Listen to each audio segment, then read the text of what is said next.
मर्जी है, जब चाहे कोड़ियों में बेच दे, जब चाहे हीरे जवाहरात ठोकरों में रख दे। फिर जो बोली लगी है, अल्लाह अकबर, हीरे जवाहरात कम थे उनकी बोली में। हाँ, फिर तख्त शाही पे बैठे, कहता आया, मिलाना था रब को, फरमाने लगे, रजिस्टर था रजिस्टर, फरमाते थे जब भी कोई आए ना उससे दो बातें जरूर पूछनी है।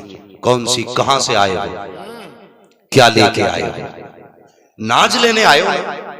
नाज लेने आए हो? कहत पड़ा था नाज लेने आए हो, क्या लेके आए हो, किस शहर से आए हो? कहने लगे अगर कोई किनान का आ जाए ना तो बस इतना तो पूछना कहां से आए हो, ये मत पूछना क्या लेके आए हो। वाह वाह वाह, ये रिश्ते हैं अल्लाह क्या निस्बत। कहने लगे ये मत पूछना क्या लेके आए हो।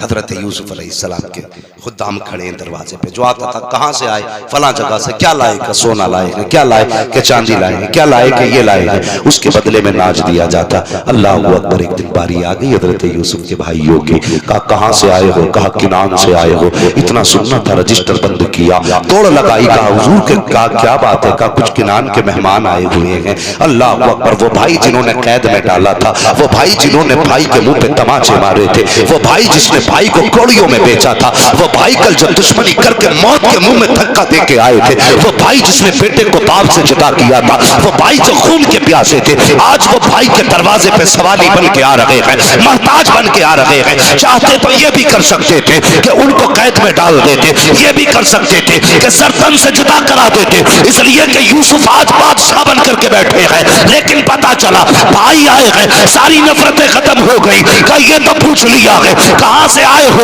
ये मत पूछना क्या लाए हो। कहा किस लिए, कहा ये जितने आए हैं सल्तनत के मेहमान हैं, लेकिन जो किनान से आए हैं वो बादशाह के मेहमान।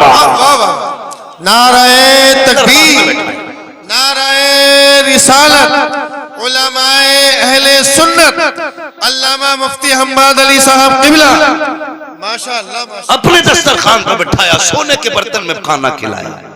फिर बुलाना था याकूब, हजरत बिन्यामीन के बारे में मामला था, बिन्यामीन को रोका, बाकी को भेज दिया। यही हुआ ना। कहने लगे लो जी हमारे बाप तो आ ही नहीं सकते, कहा क्योंकि उनकी आंखों की रोशनी जा चुकी है। बहुत रोए, बहुत रोए, उन्हें पता था ये बाप मेरे गम में रोया है, बहुत रोए। कहने लगे लो मेरा कुर्ता ले जाओ, उनकी आंखों पे रख देना, उनकी आंखों की रोशनी आ जाएगी। सुभान अल्लाह, सुभान अल्लाह। कुर्ता दिया, वापसी हुई, आंखों की रोशनी हुई, वापस आए। लेकिन सुनना जरा, जो बात बताना चाहता हूं, एक बात याद रखना। हजरत याकूब अलैहिस्सलाम ने जैसे दरबार में कदम रखा, 40 साल के बाद मुलाकात थी बाप की बेटे से। कितने साल के बाद? सारे बोले कितने साल बाद? 40 साल के बाद मुलाकात है। अल्लाह आपको सलामत रखे, बहुत अच्छा सुन रहे। 40 साल के बाद मुलाकात हुई। फिर क्या था, बाप को देखा ना तो ऐसे डूब गए उनके चेहरे में कि ये भूल ही गए कि मुझे उठना भी है। भूल गए, बैठे रह गए, बेटे बाप के चेहरे में खो गए। 40 साल के बाद शफीक बाप का चेहरा मिला था। 40 साल के बाद वो आंखें मिली थी जो प्यार की नजरों से देखा करती थी। 40 साल बाद वो लहजा सामने था जो कभी बात करते न थकता था। 40 साल के बाद वो वजूद था जो सीने से लगा के न थकता था। 40 साल के बाद उस वजूद को देखा था जिसने कंधे पे बैठा बैठा के सैर कराई थी। भूल गए बाप है, बैठे रह गए। अल्लाह ने जिब्रील को भेज दिया, फरमाया जा यूसुफ से जाके कह दे ये बाप के लिए उठ के खड़ा नहीं हुआ, मैंने इसके ना उठने की वजह से मैं ऐलान करता हूं आज के बाद इसकी नस्ल में किसी नबी को पैदा नहीं करूंगा अगर यूसुफ होकर के बाप के लिए ना उठे। खुदा नबूवत ले लेता है, अगर तू बाप के लिए ना उठे तो खुदा तुझे बरकत कैसे दे सकता। क्या बात है, क्या बात है, अजमत वाली। चाहिए बरकत चाहिए तो बाप की इज्जत किया कर। बेशक बेशक। कभी बाप के सामने टांग पे टांग रख के ना बैठ। बाप आ जाए तो उठ के खड़ा हो जा। वो बाप अगर किसान भी है तो तेरे लिए बाप है। ये रिश्ते बड़े अहम हैं। आज चंद रातों के बाद रिश्ते बदल जाते हैं। बाप बाप नहीं रहता, बेटा तो सीधा कहता बुढ़ा नहीं घर में। अब भाई नहीं कहता शादी बात, या तो कहता बुढ़न कहाँ गए, बड़े मियाँ कहाँ हैं। अब्बा हज करके आया तो बेटा भी हाजी जी कह रहा है। भाई कुछ तो शर्म कर, तेरा तो बाप है। दुनिया हाजी जी कह रही है चलेगा, तू भी हाजी जी कह रहा है। मेरा बेटा मुझसे कहे मुफ्ती साहब क्या हाल है? अबरार भाई, अगर अब्दुल्ला तुमसे कहे क्या हाल है मौलाना, तो कितनी दूरियां लगती हैं। रिश्तों में, लहजों में खुदा ने मोहब्बत रखी है। बेशक बेशक। अगर आप बाप को बाप कहते हैं ना, तो आवाज भी लग जाती है और रिश्ते में खिंचाव भी पैदा हो जाता है। क्या बात है, क्या बात। माँ को माँ कहो ना, तो आवाज भी हो जाती है और रिश्ते में मजबूती भी आ जाती है। और माँ को अगर औरत कहो ना, ये कुछ चीजें समझने वाली बातें जिन्हें हम नहीं समझते। कहता पता भाई तुम्हारे अब्बू कहाँ के? हाजी जी। सामने वाला तो कह रहा तुम्हारे अब्बू कहाँ, तो कह रहा हाजी जी। तेरे अब्बू कहाँ के? प्रधान। तेरे अब्बू कहाँ के? ठेकेदार अभी यहीं आते होंगे। और ससुराल जा रहा, अस्सलाम वालेकुम अब्बू जान। वो इतना लंबा अब्बू जान हो गया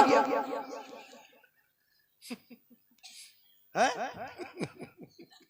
इतनी जोर से अब्बू जान के सलाम करता, पूरे मोहल्ले को पता चल जाता फलां का दामाद आ गया। अब्बू अम्मी वो मुंह ही नहीं सूखता है, मुंह खुलता ही नहीं। शर्म कर यार, शर्म कर। चल वो भी माँ बाप है, लेकिन इन्हें प्रधान मत कह, इन्हें भी अब्बा कह। क्या अंदाज, क्या अंदाज है। गलत कह रहा हूं मैं? सच्ची बात है ना। अल्लाह की कसम, जो सुकून बाप कहने में आता है ना, वो किसी चीज में नहीं आता। बेशक बेशक। कभी अपनी माँ को कहना, वो हाई जी की बीवी, रोटी देना जरा, बता रोटी मिलेगी कि चिमटा? बोलो,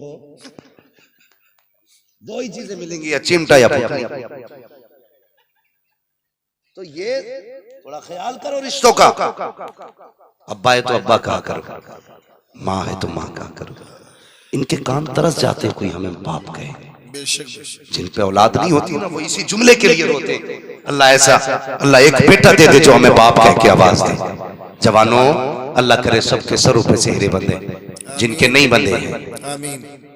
हाँ, और जिनके बंध गए हैं, अल्लाह उनके सेहरों की बहारें सलामत रखे। आमीन। अल्लाह उनकी बीवियां सलामत रखे। आमीन। इस बात पे कोई आमीन नहीं करे, बीवियां सलामत रखे। ज्यादा ही चले बुने बैठे हो क्या भाई? है अल्लाह जोड़े सलामत रखे। आमीन। ये याद रखना। मैं ये बात भी तजर्बे से कह रहा हूँ, लोगों ने मुझे बताया, हजरत 80-80 साल के बुड्ढों ने बताया, कहने लगे अल्लाह ने जो बरकत पहली बीवी में रखी है ना, बुरा ना मानना भाई किसी की तीसरी चौथी हो तो, हाँ तीसरी चौथी वाले नाराज ना, बस मैं एक बात बता रहा हूं, अल्लाह ने जो बरकत पहली बीवी में रखी है ना, वो तीसरी चौथी में नहीं। ये कौन बोला बात? अल्लाह सलामत रखे भाई। कुछ जुमले बड़े तजर्बों से बोले जाते हैं भाई, अल्लाह आपको सलामत रखे। मैं तो वो कहने लगे मौलाना, उनकी बाल सफेद थे, कहने लगे मेरी पहली बीवी थी, उनका इंतकाल हो गया, मैंने दूसरी बीवी से, दूसरी औरत से निकाह किया। कहने लगे मैं जब 35 साल का था तब मैंने 16 साल की लड़की से निकाह किया। कहने लगे लेकिन आज तक ना, ये खिदमत तो बहुत करती है लेकिन याद पहली बीवी की आती है। अल्लाह अकबर, पहली बीवी की याद आती है। तो ये अल्लाह से दुआएं मांगा करो ना, अल्लाह पहले जोड़े को सलामत रखे। ये बड़े मुश्किल काम होते हैं, दूसरे निकाह जो होते हैं बड़े मुश्किल काम होते हैं, हालांकि करने चाहिए। 3-4 तक इस्लाम में इजाजत दी है। कई मौलवियों ने मुझसे कहा भाई इसमें भी तो तकरीर कर कि 4 बीवियां होनी चाहिए। भैया जिसकी पास दम हो तो कर ले, है रोटी खिला पिला सकता है तो कर ले, मना थोड़ी। हम तो कह रहे हैं बड़ी अच्छी बात है, इस्लाम ने तो शुरू ही 2 से, कुरान तो कहता ही 2 से है, शुरुआत 2 से हुई है, तू एक लिए घूम रहा है, क्यों ना घूमे बेचारा, पूरे दिन तो जिंदगी ठलुआपन में गुजार दी, चुराव पे गुजार दी, न करने के न खाने के। कहते मौलाना एक जब से आई मुसीबत आ गई।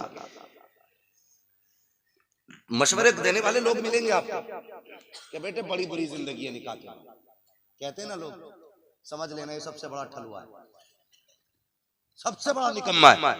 जो ये कहे शादी के बाद की जिंदगी बड़ी बुरी है, समझ लो निकम्मा है। इसलिए कि मेरे हुजूर फरमाते हैं कि जब बंदा निकाह कर लेता है तो अल्लाह हर नेकी को 70 गुना बढ़ा दिया करता है। सुभान अल्लाह, सुभान अल्लाह।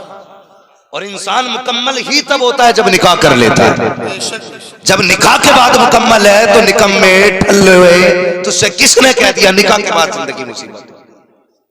निकाह के बाद जिंदगी बड़ी पुरसुकून होती है, बेशक बड़ी पुरसुकून होती है। बेहतर करो, हालात बेहतर करो, लेकिन शर्तें थोड़े निकाह भी सस्ते कर लो। है मुखिया का पोता हूं, 10 लाख से कम नहीं लूंगा।